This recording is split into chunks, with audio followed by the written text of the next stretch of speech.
എന്തോ പരിപാടി? പായസമാണോ? അതെ അതെ, പായസമാണ്. നമ്മുടെ ഒരു സ്വന്തം പരിപാടിയാണ്, പായസത്തിന്റെ പരിപാടിയാണ്. തൂക്കത്തിൽ കളവ് കാണിക്കാൻ പാടില്ല. ഒരിക്കലും പാടില്ലല്ലോ തൂക്കത്തിൽ കളവ് കാണിക്കാൻ. ആലപ്പുഴക്കാര് കൊണ്ട് കയറി പായസം കുടിക്കുകയാണ് കേട്ടോ.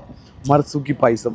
ബൈക്കില് പായസ കച്ചവടം തുടങ്ങിയിട്ട് കടയിട്ട് കഴിഞ്ഞപ്പോൾ കടയുടെ മുമ്പിൽ വമ്പിച്ച തിരക്ക്. എല്ലാ പായസങ്ങളും ഉൾപ്പെടുത്തി ഒരു കട അങ്ങ് തുടങ്ങി അല്ലേ? അതെ അതെ. അപ്പൊ നമുക്ക് നേരെ ഓടിച്ചാ കടയിലോട്ട് പോവാം. തീർച്ചയായിട്ടും. അന്ന് വണ്ടി കൊണ്ട് വിട്ടേ. ദേ അപ്പൊ ഇക്കടെ കട എന്ന് പറയുന്നത് ഇതാണ് കേട്ടോ കട. ഈ കട ദേ മർസൂക്കി പായസം ആൻഡ് ബോളി. തോട്ടപ്പള്ളി മുതൽ ആലപ്പുഴയുള്ള സ്ഥലങ്ങളെല്ലാം കൊടുക്കുമായിരുന്നു.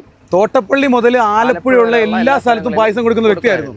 അപ്പൊ അങ്ങനെ ഞാനും എൻ്റെ ഭാര്യയും കൂടി ചെറിയ സംരംഭമായിട്ട് എല്ലാവരുടെയും പറച്ചിൽ കാരണം എല്ലാവരും പറഞ്ഞ് എവിടെയെങ്കിലും ഒരു സ്ഥലത്ത് ഇരുന്നാൽ ഞാൻ കുറച്ചുകൂടെ സൗകര്യമാവുന്നതിൻ്റെ അടിസ്ഥാനത്തിലാണ് ഞാനും ഭാര്യയും കൂടി വണ്ടാനം മെഡിക്കൽ കോളേജിന്റെ വാതിക്കായിട്ട് ചെറിയൊരു ഔട്ട്ലെറ്റ് ഞങ്ങൾ. ഞാൻ ചോദിക്കട്ടെ, ഇതിന്റെ ബാക്കിൽ എന്തൊക്കെ പായസം ഇരിക്കുന്നത്? ഇപ്പൊ നമ്മുടെ അടപ്രഥമൻ ഉണ്ട്, അടപ്രഥമൻ, പൈനാപ്പിൾ സേമിയ ഉണ്ട്. പൈനാപ്പിൾ സേമിയ അത് വെറൈറ്റി ആണ് കേട്ടോ. പൈനാപ്പിൾ സേമിയ, ക്യാരറ്റ് പായസം എല്ലാം കൂടി ഇട്ടിട്ടുള്ളതാണ്.